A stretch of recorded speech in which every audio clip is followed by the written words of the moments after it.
Breaking news. दोस्तों नमस्कार। आज की ये सिचुएशन इतनी गंभीर है कि पूरी दुनिया सांस रोके हुए देख रही है।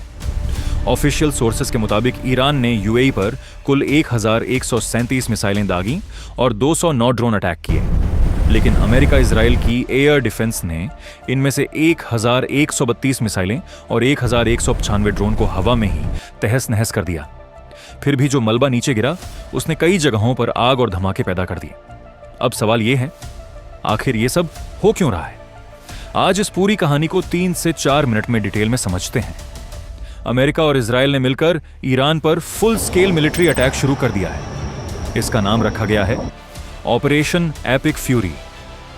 यूएस ऑफिशियल्स साफ कह रहे हैं ये कोई 1-2 दिन की स्ट्राइक नहीं है, ये कई दिनों तक चलेगा।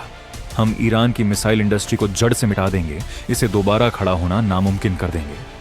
तेहरान, इस्फहान, कौम, किरमानशाह, पूरे ईरान पर बमों की बरसात हो रही है। लेकिन सबसे चौंकाने वाली और दिल दहला देने वाली खबर यह है कि ईरान के supreme leader Ayatollah Ali Khamenei के पर्सनल कंपाउंड पर डायरेक्ट स्ट्राइक हुई।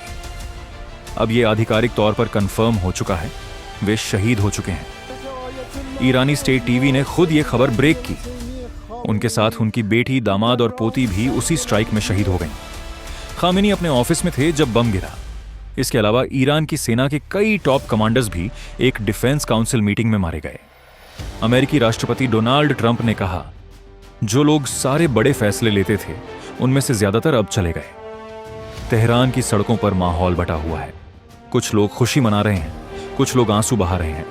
ईरान सरकार ने पूरे देश में 40 दिन का राष्ट्रीय शोक और 7 दिन की पब्लिक हॉलिडे घोषित कर दी है। जवाब में ईरान ने सिर्फ इजराइल पर ही नहीं बल्कि यूएई, कतर, बहरीन, कुवैत, सब पर मिसाइलें दाग दी। दुबई में जोरदार धमाके हुए। अबू धाबी में मिसाइल डेब्री से एक व्यक्ति की मौत हो गई। दोहा में अमेरिका के अल उदैद एयरबेस की तरफ धुआं उठ रहा है।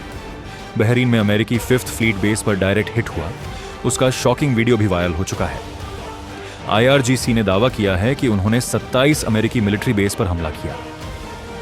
इस ऑपरेशन का नाम रखा गया ऑपरेशन ट्रू प्रॉमिस 4। दोस्तों, सबसे खतरनाक बात यह है कि हमले सिर्फ मिलिट्री टारगेट पर नहीं, सिविलियन एरिया पर भी हुए। दुबई और कुवैत के 5 स्टार होटल्स, इंटरनेशनल एयरपोर्ट्स सब प्रभावित। अब कल्पना कीजिए, इन गल्फ देशों में 1 करोड़ से ज्यादा भारतीय काम कर रहे हैं। इजराइल में अकेले 18,000 से ज्यादा भारतीय स्टूडेंट्स पढ़ रहे हैं।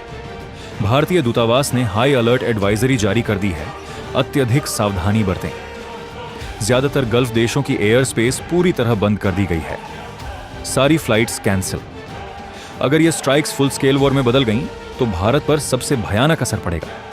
हम अपना 50% से ज्यादा क्रूड ओनायल स्ट्रेट ऑफ हॉर्मुज से आयात करते हैं। रोजाना 26 लाख बैरल ओनायल गल्फ से आता है।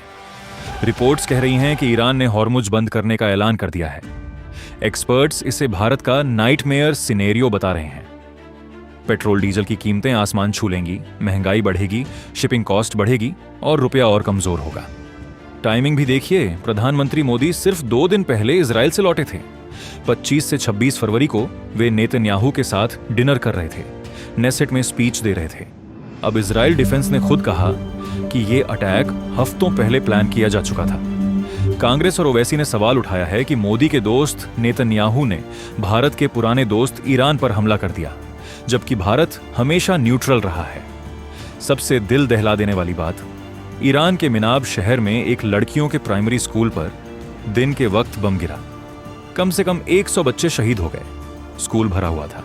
फिर भी इजराइल का ऑफिशियल अकाउंट ट्वीट कर रहा है, इजराइल को खुद का बचाव करने का अधिकार है। दोस्तों, यह सिचुएशन दिसंबर 2025 से बन रही थी। ईरान की इकोनॉमी ढह गई, करेंसी 40% गिर गई, खाने के दाम 72% बढ़ गए।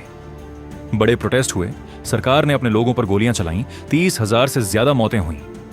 ट्रंप ने कहा मदद आने वाली है और 2003 की इराक वॉर जैसा सबसे बड़ा बिल्डअप किया।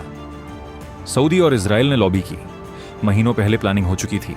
अब सवाल यह है, क्या एक विदेशी ताकत के दखल से ईरान बेहतर बनेगा या और अस्थिर हो जाएगा?